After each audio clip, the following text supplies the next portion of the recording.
মুসলমান ভাইরা, হযরত আদম আলাইহিস সালাতু ওয়াস সালামের সন্তান ছিল অনেকগুলো। তার মধ্যে ছিল হাবিল এবং কাবিল। কাবিল ছিল বড়, সে ছিল বাবা আমার অবাধ্য সন্তান, বাবা আমার কথা শুনতো না, বাবা আমার কথা মতো চলতো না।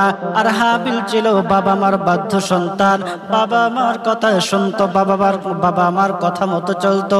মুসলমান ভাইরা, হযরত আদম আলাইহিস সালাতু ওয়াস সালামের এক মেয়ে ছিল, আকলিমা নাম তার। আকলিমাকে বিয়ে করার জন্য কাবিল প্রস্তাব দিল। কাবিল বিয়ে করার জন্য প্রস্তুতি নিল, কিন্তু হযরত আদম আলাইহিস সালাতু ওয়াস সালাম কাবিলের কাছে বিয়ে দিবেন না, হাবিলের কাছে বিয়ে দিবেন। এই জন্য দুই ভাইয়ের মধ্যে ঝগড়া শুরু হয়ে গেল, দ্বন্দ্ব শুরু হয়ে গেল, কে কাকে বিয়ে করবে। হযরত আদম আলাইহিস সালাতু ওয়াস সালাম দ্বন্দ্ব ছুটানোর জন্য, দ্বন্দ্ব নিরসনের জন্য আল্লাহ তাআলার কাছে বললেন, ওগো আল্লাহ,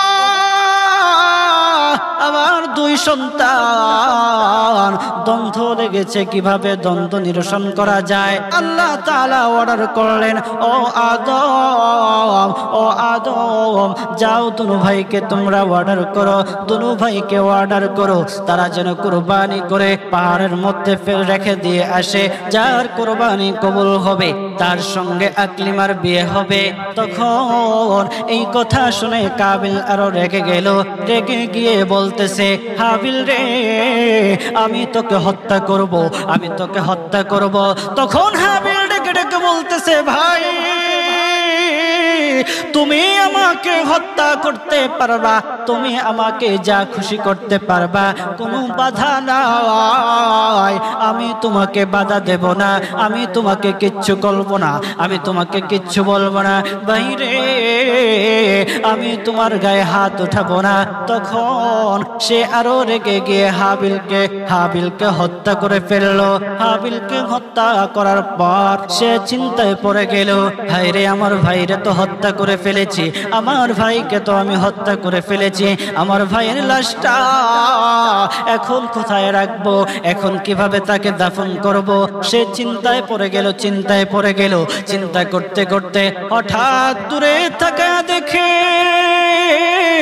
একটা কাক আর একটা কাককে দাফন করতেছে।